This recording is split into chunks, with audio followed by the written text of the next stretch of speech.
What's up, B Squad? It is your boy JB, and I am here with the review for Power Book 3 Raising Kanan Season 2, Episode 1. The episode is titled Sleeping Dogs, you guys. So, before we go ahead and just jump into this episode review, if you guys are watching this video or any other on the channel, and if you guys aren't yet subscribed, then I need you guys to do me a solid favor and stop taking me out on this date, having me pay for it at the end of it. You guys know you can do me that favor by liking the video, subscribing to the channel, turning on your post notifications, and also by sharing the video. And with that, you guys, without further ado, let's discuss Power Book 3 Raising Kanan, shall we? Alright, you guys, so this episode, I think I want to start up with Burke and Howard and get them out of the way so I don't have to talk about them at all. Alright, you guys, so we're going to talk about Burke and Howard and get them out the way, right? So Burke, we see Burke and she's with her dad. Burke is annoying as right. So with Burke, she's one of those people who will get on your nerves, right? Because she will always question things that you say to her. Are you telling me the truth? Is that real? Is that a lie? Like, because that's what so she's sitting with her dad, right? And she's telling her dad about Howard and how she feels like Howard is keeping things from her. And I'm like, oh my God, she's like a dog with a bone. She is like a dog with a bone, and I want her to stop like that. That's what annoys me with Burke. I want somebody to just pop Burke. Like, that's all I want, because Burke is so damn annoying. So her dad basically tells her, like, that's your partner. You guys have to trust each other in order for your partnership to work. And I'm like, exactly. Granted, Burke is lying to her, but Burke is lying to you to protect Kanan, who is his son. So that has nothing to do with you. He knows who shot. Yes, he knows who shot him. I don't know why she didn't think maybe it's something deeper to why he's... Girl, she's going to get on my nerves. Really is. So then we later in the episode... So in this episode, we see Howard at one point in this episode. Howard is sleeping with what I believe might be a prostitute or a hooker. I don't know. But he literally... He has no bedside. I mean, he ain't got no kind of bedside manner. Terrible. The way he was talking to that woman, asking her, does her son know what she does? Sir. What? Why would she want her son to know that she is a woman of the night? So she got pissed off and she left. When she left, guess who was sitting outside of Howard's house? You guessed it. Burke was sitting there. I was like, girl, you ain't got no kind of life, huh? You ain't got no kind of a life. Because we see her later in the episode. She's meet up with I believe, her ex. And she's just talking about how Howard has really changed since he got shot. I mean, I think getting shot would change a lot of people, right? He got shot. He beat cancer. I think that would change a lot of people. But, oh, God. Yeah. Burke is going to be an irritant to me. She's going to be an irritant. A complete one. But let's pause here, you guys, and let's go ahead and just move on forward. All right, you guys, so I want to talk about Marvin real quick, right? So you guys know Marvin is in anger management, and they're going around and they're talking about, their issues, right? So this one woman is, I guess she's on some kind of a medication that is suppressing her anger, but it also sounds like it's suppressing all of her emotions as well, right? And I'm with Marvin. That class was boring as hell, because he was just sitting there, doing other things, not paying attention. And I was with Marvin. Like, this is a waste of time. So you guys know the instructor. I'm pretty positive at some point Marvin and this instructor are going to sleep with each other. Mark my words, they are going to sleep with each other, right? So she asked Marvin, like, Marvin, you talk to us and tell us about your, tell us how you feel and things like that. He says, I'm good. She says, I'll tell you when you're good, Marvin. That's the purpose of this course. So he tells her, like, hey, so say somebody gets up in my face, they breath stank, they spitting in my face. The thing for me to do is to want to put my foot up their ass, right? And honestly, I agree with Marvin. I really do. Like, if somebody's in your face and just spitting, going off on you, the first thing I'm going to ask you to do is back up, right? I'm going to ask you to nicely to back up off of me. But if you're continuously in my face and you just breathing in my face, spitting in my face, the next step is the one to lay you out, right? So I'm in agreement with Marvin. So then she tells him, you take a deep breath in and let it out. And tell him, I understand what you're saying. No, no, no, no, no, no, no, no. That ain't nothing that I'm finna do. I'm not finna take no. Okay, so I hear what you're saying. Nah, you in my personal space. I need you out of my personal space. The best way that I know to get you out of my personal space is to put hands on you. Because she told Marvin he's outwardly aggressive. Okay, and what's your point, lady? What's your point? So then after the class, the woman tells him like, hey, Marvin, I'm gonna keep pressing you. I'm like, yeah, you're gonna keep pressing him until he has his penis inside of you. They gonna have sex, mark my words, you guys. So Marvin goes back to one of the projects, right? So earlier in the episode, this man is in a wheelchair. Kanan ran right past him as he was trying to get on the elevator, and the man cussed Kanan out, right? So Marvin goes to the project. The man is still trying to get on that damn elevator, right? And the man is just laying into Marvin, right? He going off on Marvin. It smells like piss in here. Like I can't even get on the elevator. And Marvin was like, okay, we paying for everything around here, so you good. And the man kept going at Marvin. Marvin, he took a deep breath in, he let it out, and he was cool with the man. He told everybody, get the back. Let him get on the elevator by himself. Because the man was like, I ain't scared of you. I got shot 7 times, and I still lay niggas out. I was like, okay, sir. I was thinking, looking at that scene, I was like, damn, would you really want to fight a paraplegic? Would you really want to fight a paraplegic? Because that would be because people would be like, damn, you found somebody that's in a wheelchair. Would you really want to? I'm glad Marvin didn't fight his ass, because I'm like, damn, would you really want to fight a paraplegic? Not necessarily. But I am glad that Marvin utilized what he learned in the class. Pretty cool. So let's pause here, you guys, and let's go ahead and move forward. All right, you guys, so next up, let's talk about Jukebox. So we see Jukebox. She's in the studio and she's recording a song. Now, listening to Jukebox sing and listening to Zisa sing, we gonna go with Jukebox over Zisa. I'm not saying that Zisa's a terrible singer, but Zisa gives you Jennifer Lopez. No shade to Jennifer Lopez, but she gives you Jennifer Lopez. An exotic-looking Hispanic Latina woman, probably nice body. She gives Jennifer Lopez. Let's keep it real. She gives Jennifer Lopez, and I love Jennifer Lopez, but that's what Zisa gives me. And I don't even know if Zisa's Hispanic or not. I'm just saying that's what she gives. So, like I said, Juke is in the studio. She's singing, baby. She's saying the house down, right? Lou, like, that's my niece. Like, yeah, that's my niece right there. So Crown comes out. So Crown is there with him, right?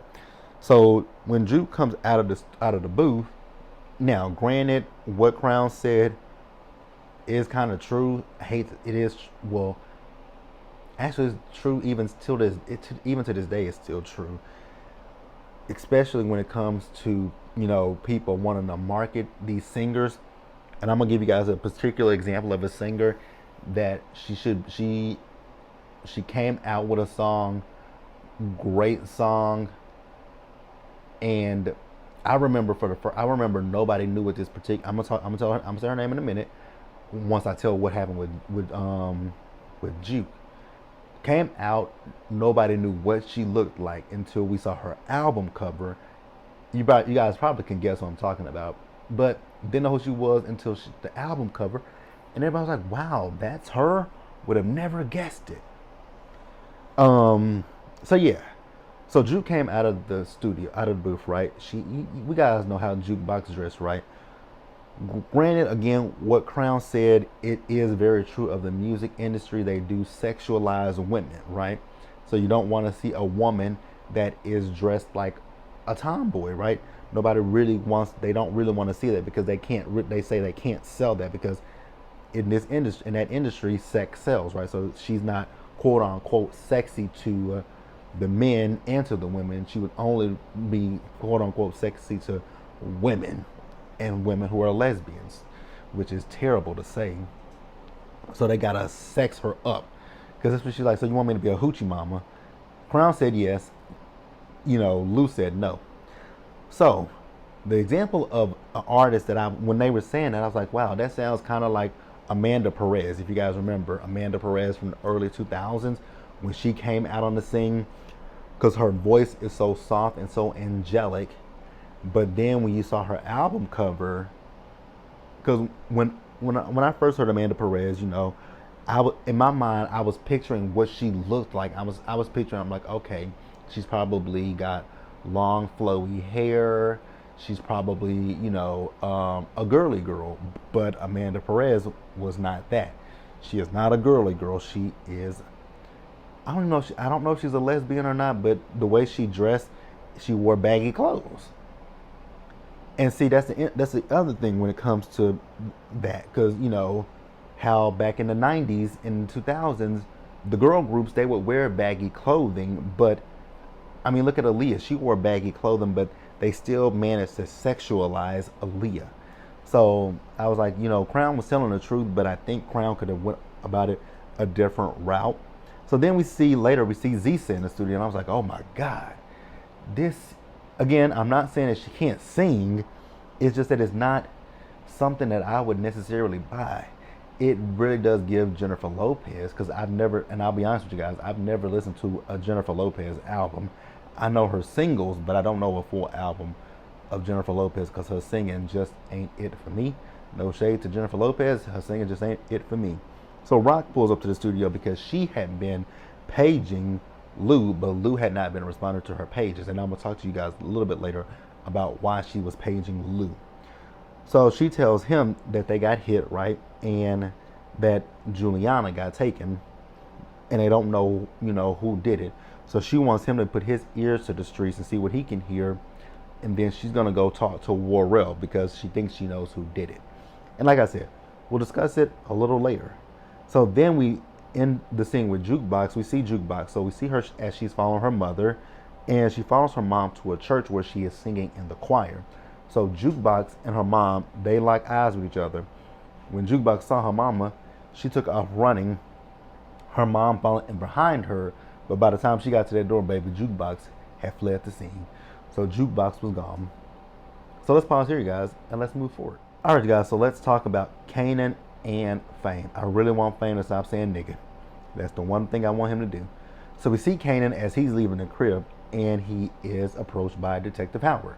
So Howard is telling him, like, hey, get in the car. I want to have a conversation with you, right? So Kanan hops in the car with Howard, and Howard tells him, so, yeah, little man, it's going to sound crazy when I tell it to you, but I'm your daddy. And Kanan said, he started laughing. He's like, yeah, I know you've been thinking DEFCON is your daddy, but yeah, I'm your daddy. He says, your mama probably going to tell you that I'm crazy, but I'm not crazy. So then we do see Kanan. He was like, you know what? I got to meet my friend. I'm running a little bit late. And Howard was like, you know what? I want to be a part of your life, son.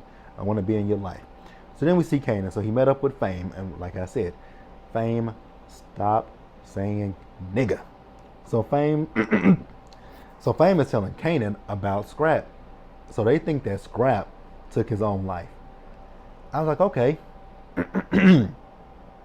I can see how they got that. I can see how they got to that point. So did Rock leave the gun that she shot Scrap with? Oh, she did. I think she did have on gloves too. Now, see, I don't know nothing about people who unlive themselves. So when you do, I'm assuming when you do that, the gun, I know it's not going to be in your hand. It's going to be somewhere near your body, right? So I'm assuming they planted it to make it look like it was he unlived himself. Poor Scrap, because I don't think Scrap was the one that turned. I don't think Scrap was a rat. I really don't. I want you guys to tell me. Do you guys think that Scrap was a rat? Because I don't. So Kanan is wondering, like, why didn't his mom tell him about this, about Scrap? Because he don't believe that Scrap would do something like that. You're right about that, Scrap. Your mama took him out. So, also, you guys know, Fame ain't got nowhere to live. His mama told all his family members don't rock with him. I'm like, damn, lady, how you do that to your own son? So, Kanan is telling telling Fame that he's gonna help him out. You know, they can sell his mixtapes. He was like, even I know that them things ain't gonna sell. I'm like, I think has something else. I think Kanan has something else in mind, and I was right. So we see Kanan. Kanan pulled up to the projects, right? So he was looking for Marvin. Once again, Marvin isn't there. Marvin was at his anger management class, and kind of like what happened last season, Kanan stole some drugs again. I was like, oh God, here we go with Kanan stealing the drugs again. This is how we got into the situation last season with Scrap. But okay, who are you gonna blame it on this time? So he stole, like I said, he stole some drugs. So we see him and Fame. They out on the street. So what they have done is they've taken all of the cassette tapes out of the thing, right, out of the case, and they're putting the drugs in there. I'm like, y'all gonna get caught up with that, because then we see them selling them on the street, and the crackheads are taking the drugs, smoking it, and leaving the cassette tape, the case, on the ground. I'm like, wouldn't that have drug residue in it? I was just wondering, like, wouldn't that have residue in it? But who am I? You know, I don't know. Let me know what you guys think, and we'll discuss it in the comments section below. So then after that, we see Kanan. He was talking to Jukebox, right? And he was telling Jukebox how Howard had come up to him, telling him that he's his dad, and he wants to ask Rock. And she's like, you want to ask Rock about a cop? He's like, yeah, you're right about that. So then Rock came in, and she asked them, had they been to the bodega? They said no. And she was like, okay, have y'all saw Juliana? Nope, hadn't saw Juliana. She said, what were y'all talking about? And, you know, Juke was like, you know what, good night, Aunt Rock. So she was in there with Kanan. Kanan told her about Howard, saying that he's his father. She's like, you know, he told me that too. But it didn't make no sense. It don't make no sense. Like, Jukebox's niece, and, you know, Marvin and Lou are his twin brothers. Rock, tell that boy the truth. Because what if he gets, he has a DNA test. Like, girl, tell that boy the truth. Tell him the truth. So then we later see Kanan and Fame, they're talking. So the money that they rounded up, even with selling the drugs, it still wasn't enough for him to have his own, get a place, right? So Crown showed up to the house. Crown is like, you know, he knows somebody that he could possibly talk to on behalf of Fame. And Fame was like, thank you. So he was really there to see Rock. So he's there to see Rock. He has a proposition for Rock. He'll give her a percentage of the business, so that way she can wash her money, right? And with that, he wants her. It'll get Lou out of the studio and back on the streets, which is beneficial to him and to her. But he don't want Lou to know, because he know that Lou will take his ass out. So then at the end of the episode, we see Howard once again. He pulled up on Kanan. He told Kanan, like, man, I remember everything. You shot me. I'm taking a bullet for you, because I would never turn in my son. And Kanan's face was like, he was like, oh, okay. He don't know what to say. Bro, man is shooketh. So let's pause here, you guys, and let's wrap up the episode. Now, the beginning of the episode, you guys, we actually open it up and we're at the bodega, right? So somebody comes in and they get a soda and they go and put it on the counter, and Juliana says it's 70 or 80 cents, right? The person gives her $1. She slides the change onto the cash register on the counter, right? Then she looks up because she's watching a TV show. Who is there? It's Neek with a gun to her. So we later see Rock. So Rock showed up to the bodega, right, looking for Juliana. But when she got to the bodega, no signs of Juliana, because the door was locked. She went inside the bodega, right? When she went in there, she had a gun. So she going looking around. Then she goes to where her stash is, and come to find out, all her money has been taken. So then we also saw Rock. So Rock has a new spot up there in New Jersey. And like I said before, I think this is going to be what Rock's downfall is, the fact that she doesn't listen to anyone else. So they have a new spot in New Jersey, as they got the two in New York, and then they got a third one in New Jersey. And, you know, they're doing this because Worrell got some people up there in New Jersey, so she feels like Worrell could look out for them up there. I'm like, you really putting a lot of trust in Worrell, who was just working for Neek not too long ago, and I just don't understand that. So she feels like they are, franchising. They're multiplying. They're expanding their business. I get that, girl, but I don't know if Warrell is the person to be doing this, but she says she's still running the business. It's all her. But I was just like, Rock, girl, I don't know if it's gonna be a good look. And normally I don't agree with Marvin, but in this particular situation, I agree with Marvin, right? So, after she left the bodega, she went over to Juliana's home, right? So she's looking for Juliana. She's walking around the house. She took out her cell phone. She called Juliana. She left a voicemail for her when she was at the bodega. But then she got to her house. She realized she wasn't there, right? So that's when she texted Marvin, I said text, and this is the 1980s, 1990s, 1980s, right?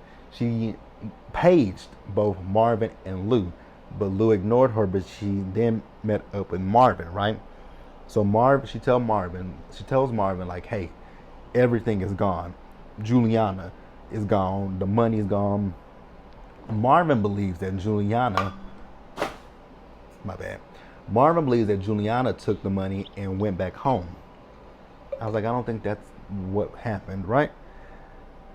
So he says, well, we got the re-up coming in a couple of days, so maybe we should tell Joaquin. And she was like, absolutely not. And I agree with her. Why would you tell Joaquin anything? Like, that's gonna be a fire you guys won't be able to put out.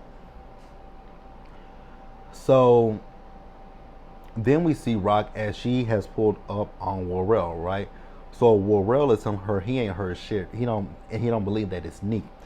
And she tells him, well, what I need for you to do is you need to find out who did this and find out quick, as if your life depends on it, because at this point your life does depend on it, right? So then we do see her as actually at one point we see Lou, Rock, and actually we saw Marvin and Lou together, right? They were in a car, and Lou was listening to Jukebox's song, and Marvin, as Lou, has Jukebox asked about him. Sir, no, that girl has not asked about you. You called her a lady F word. You fought with your child. That girl ain't thinking about you at all, Marvin. Like, you really should have thought about the way that you talked to your daughter when you did that. So now they're starting to believe that maybe Juliana is the one that hit them. I'm like, but why would Juliana do that? Juliana in the last episode was telling Rock she needs to do something about her money, which I agree with her, right? So we then see Worrell, right? So Worrell is taking Rock, Marvin, and Lou to meet up with Unique, right? So they go into this warehouse where Unique has a gun to Juliana, and they like, you go in first. So they got their guns on Worrell. So now I'm gonna be honest with you guys. In this scene, I didn't believe anything that was coming out of Unique's mouth. I believe Unique is straight up 100% lying to them. So Unique is basically saying he is retired. He wants peace. I was like, Unique, who the hell do you think you fooling? Because he don't want Rock to go after his son or his family. Okay, I'm gonna give him that one, that he doesn't want Rock to go after his family. But I know damn well I don't believe the fact that I don't believe he wants peace. I don't believe he's retired. I think that Unique is playing his hands, right? So Rock tells him, okay, well, give over your gat. So he hands it over. And I was like, Raquel, you don't think that this is too easy? So Lou pat him down, and he didn't have no guns on him, right? He didn't have nothing else on him. So she says, you got your piece. I was like, once again, Rock, like, girl, that was just way too easy. You know what I'm saying? Way too easy. Way, way, way too easy for me. I don't trust Unique. Now I want you guys to tell me in the comment section, because honestly, like I said, I don't trust Unique, but I believe Unique was playing Raquel. I believe he was definitely playing her 100%. I think he's playing her. So I want you guys to let me know in the comment section, like, because Rock, like excuse me, I didn't mean to burp. Like I've been saying with Rock, Rock is doing a lot of things that I think are going to ultimately be a downfall for her. I feel like she's doing a lot of things that are going to hurt her in the long run, like her having these two spots in New York. I don't know if that was necessarily a good idea to do either. And I know for a fact that that New Jersey place, that ain't good for that ain't gonna be good for her. I feel like her business is gonna take a hit because of her eagerness. It's cool to it's cool to want to expand and do things, but I really do believe that her business is going to take a hit because of how eager she is, the fact that she doesn't listen to anybody else in her camp. And like I said in last week's review, I want to understand her not really listening to Marvin's advice, right? Because we all know how Marvin is. We know Marvin is, like I said, Marvin is the muscle of a situation, whereas Lou, he is her right hand man, but her right hand man who has, he thinks logically, he thinks things through, right? He thinks things, because at one point when they were with Unique, Marvin mentioned the fact that Unique tried to kill him, and Lou was like, "It ain't nothing personal. Was it anything personal with you?" And Unique says no. So he says, "So we good." So yeah, I don't believe Unique 100% because I believe by the end of the season, Unique is gonna have. I feel like probably by the middle of the season or the end of the season, Unique is gonna slowly build himself back up to where he was. He's down, but he's not out. He ain't got no crew, but I feel like he's gonna build himself back up surely but slowly, and then he's gonna come after Raquel once again. And I feel like, yes, she's doing a lot of things. She's trying to expand her business, but at what cost, right? At what cost? So yeah, I want you guys to let me know, do you guys believe Unique? And also, I want you guys to let me know whose side do you guys find yourself on?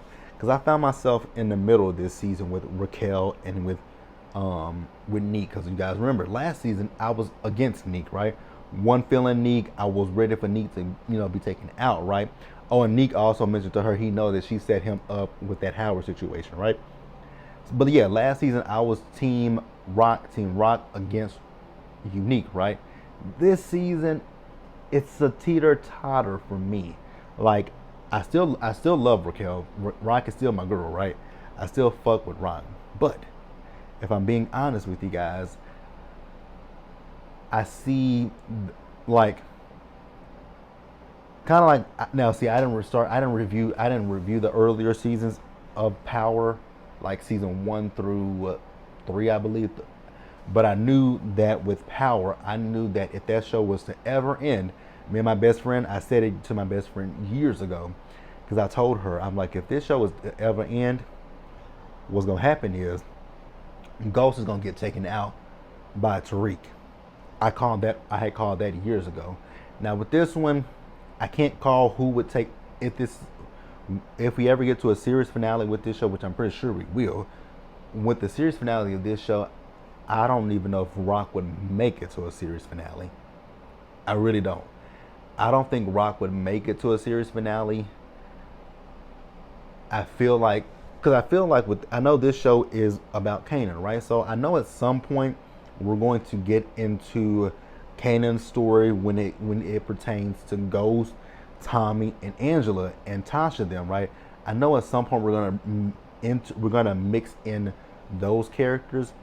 And I feel like by the time we mix in those characters of Tommy, Ghost, Tasha, Angela, and Kanan together, I feel like that's when we're gonna see the end of Rock, Lou, and Marvin, and even Neek. I don't see those particular ones. I don't see them lasting super duper long, right? I don't see that. I don't see it. I don't see it. I don't see it. I feel like with those particular ones, Rock, Neek,